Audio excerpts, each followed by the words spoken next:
Dear students, this is Praveen Agrawal from Rotary Institute of Management and Technology, Chandosi, welcomes you in today's lecture of Managerial Economics. Today, we will discuss on monopolistic competition, its concept, its features, and how price output is determined in monopolistic competition. As in previous lecture, I have discussed about two other forms of market: perfect competition and monopoly competition. Let us start the monopolistic competition. Monopolistic competition का मतलब क्या है? ये market की वो form होती है जिसमें large number of sellers and large number of buyers available होते हैं, लेकिन जितने भी सेलर्स अवेलेबल होते हैं वो सिमिलर बट डिफरेंशिएटेड प्रोडक्ट्स को सेल कर रहे होते हैं. क्लोज सब्स्टिट्यूट तो होते हैं ये, लेकिन परफेक्ट सब्स्टिट्यूट नहीं होते हैं. ऑल्सो फ्री एंट्री और फ्री एग्जिट अदर फर्म्स के लिए ये ऑप्शन ओपन रहता है.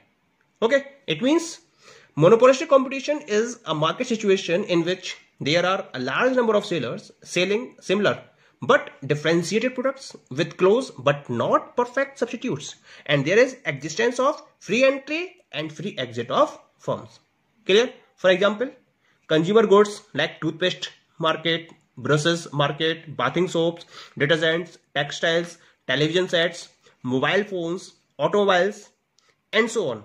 These are the products under which the market is known to be monopolistic competitive market. Clear? Now come to the different features of monopolistic competition. So we have these following main features. क्या क्या है इसके features? पहले बात करते हैं. The first one is many sellers. As we know that monopolistic competition का सबसे इंपॉर्टेंट फीचर है कि इसमें large number of sellers available होते हैं with large number of buyers. That is the first feature. Second one is product differentiation. Monopolistic market में जितने भी सेलर्स हैं, सारे सेलर्स डिफरेंशिएटेड प्रोडक्ट्स को सेल कर रहे होते हैं. जैसा परफेक्ट मार्केट में था वहां होमोजीनियस या सिमिलर आइडेंटिकल प्रोडक्ट्स को सेल कर रहे थे, लेकिन यहां पर प्रोडक्ट्स में डिफरेंशिएशन होता है. And this differentiation can be on the basis of the quality, feature, form, and so on. Any of the basis can be there for differentiation, but the product of one seller is differentiated from the other seller. That is the case of monopolistic competition. Okay, third one is sales promotion or selling cost. It means that in monopolistic competition each and every seller is promoting its product for the purpose of increasing its sales. So there is a selling cost involved in promoting the product. इसका मतलब यह हुआ कि monopolistic market में जितने भी sellers हैं वो अपने प्रोडक्ट को प्रमोट करने के लिए डिफरेंट टाइप के प्रमोशनल प्रोग्राम्स का यूज करते हैं, एडवर्टाइजिंग करते हैं, सेल्स प्रमोशनल स्कीम्स को लॉन्च करते हैं, पब्लिसिटी करते हैं. बहुत सारे तरीके हैं जिसके थ्रू वो अपने प्रोडक्ट को वो प्रमोट करते हैं. इसी वजह से एक सेलिंग कॉस्ट उसके साथ में इन्वॉल्व होती है. Next point is free entry and exit. Monopolistic market में किसी भी तरीके का कोई भी रेस्ट्रिक्शन नहीं होता है. कोई भी फर्म जब चाहे तब वो अपने बिजनेस को स्टार्ट कर सकती है और जब चाहे वो एग्जिट कर सकती है. किसी भी तरीके का कोई भी रेस्ट्रिक्शन मोनोपोलिस्टिक मार्केट में नहीं होता है. Next one is lack of perfect knowledge.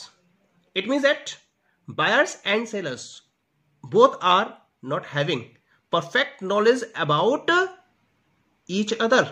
यानी कि जो सेलर है उसके प्रोडक्ट के बारे में बायर्स को परफेक्ट नॉलेज नहीं होती है. कुछ ना कुछ नॉलेज वो हिडन होती है. That is the feature of monopolistic market. Next one is non price competition. Monopolistic market में प्राइस को लेकर कंपटीशन नहीं होता है, बल्कि क्वालिटी, फीचर और प्रोडक्ट डिफरेंशिएशन को लेकर कंपटीशन होता है. प्राइस के बेसिस पर कोई भी कंपटीशन ये फर्म्स नहीं करती हैं. And the last one is less mobility of factor of production, यानी कि इनको अपने प्रोडक्ट को डेवलप करने में जो फैक्टर्स ऑफ प्रोडक्शन की रिक्वायरमेंट होती है उसकी परफेक्ट मोबिलिटी नहीं होती है। जैसा कि हमने परफेक्ट मार्केट में स्टडी किया था, वहां परफेक्ट मोबिलिटी होती है, लेकिन मोनोपोलिस्टिक कंपटीशन में फैक्टर्स ऑफ प्रोडक्शन की परफेक्ट मोबिलिटी नहीं होती है। Okay, now come to the next topic, that is price output determination और इक्विलिब्रियम अंडर मोनोपोलिस्टिक कंपटीशन। यानी कि मोनोपोलिस्टिक मार्केट में प्राइस आउटपुट को किस तरीके से डिटरमाइन किया जाता है। तो इसके रेफरेंस में मैंने एक चार्ट यहां डेवलप कर रखा है। You are looking here the chart, equilibrium under monopolistic competition. Two situations are there, short run equilibrium and long run equilibrium. Under short run equilibrium, three possibilities are there. Either the firm is earning supernormal profit, or incurring losses, or earning normal profits only. While in the long run, all the firms will be earning normal profits only. किस तरीके से यह होता है इसको हम आगे discuss करेंगे। Let us discuss short run equilibrium of monopolistic firm. That is given you short run equilibrium under monopolistic market. Short run situation, जैसा कि हमें पता है शॉर्ट रन सिचुएशन मार्केट की वो फॉर्म होती है जहां फर्म डिमांड के अकॉर्डिंग अपनी सप्लाई को एडजस्ट नहीं कर सकती। बहुत छोटा पीरियड होता है और इतने छोटे पीरियड में कोई भी फर्म अपने आउटपुट को, अपनी सप्लाई को डिमांड के अकॉर्डिंग एडजस्ट नहीं कर पाती है। इसका मतलब शॉर्ट रन में कुछ फर्म्स ऐसी होंगी जो सुपरनॉर्मल प्रॉफिट को अर्न कर रही होंगी, कुछ लॉस भी सफर कर रही होंगी, और कुछ फर्म्स केवल नॉर्मल प्रॉफिट को अर्न कर रहे होंगे जो कि उनके ऑपरेशन को कंटिन्यू करने के लिए पर्याप्त होता है, एनफ होता है। पहली कंडीशन की बात करते हैं, अर्निंग सुपर नॉर्मल प्रॉफिट्स। ये सिचुएशन कब आती है? जब फर्म का एवरेज रेवेन्यू उसके एवरेज कॉस्ट से ज्यादा होता है, तब वो सुपर नॉर्मल प्रॉफिट कंडीशन कहलाती है। कैसे पॉसिबल है इसको हम डायग्राम से समझते हैं। On X axis you are having output, on Y axis price, revenue and cost. This is the average revenue curve or demand curve of monopolistic firm, and this is the marginal revenue curve of the monopolistic firm. That is more elastic.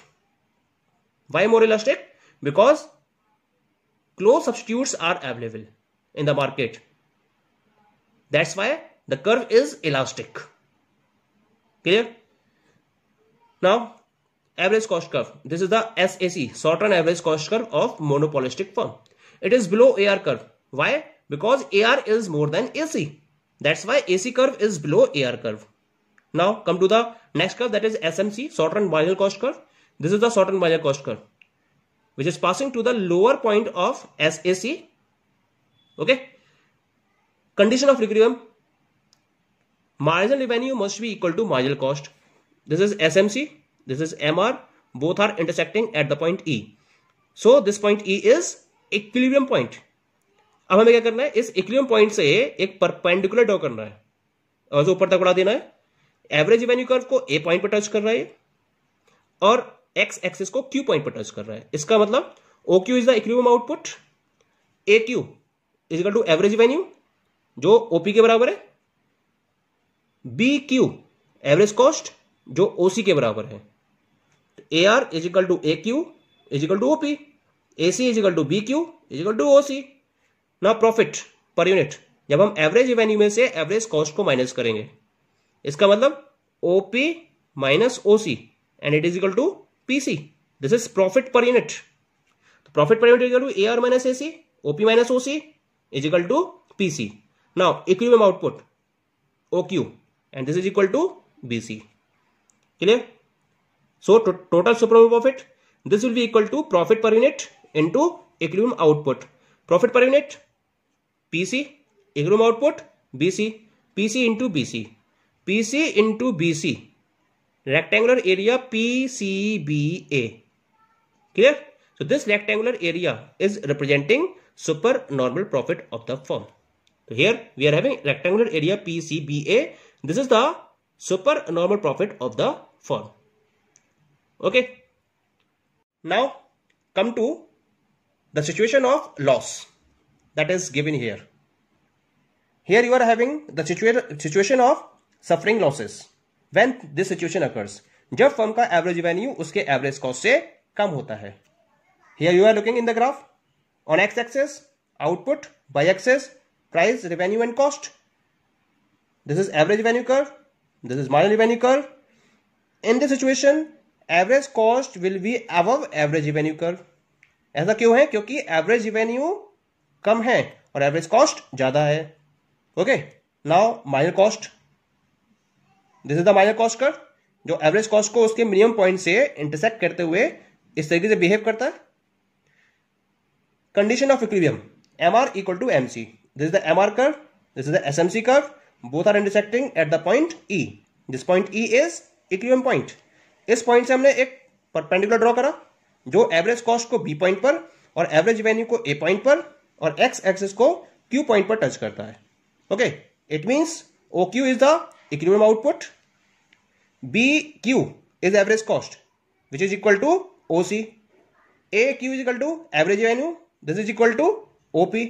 तो AR AQ equal to OP, AC BQ equal to OC. Now loss per unit, OC minus OP, this is equal to PC. Clear? And equilibrium output OQ, it is equal to AP. Clear? Now total loss per unit is multiplied by equilibrium output. Loss per unit PC, equilibrium output AP. PC into AP is equal to rectangular area PCBA. This is equal to rectangular area PCBA.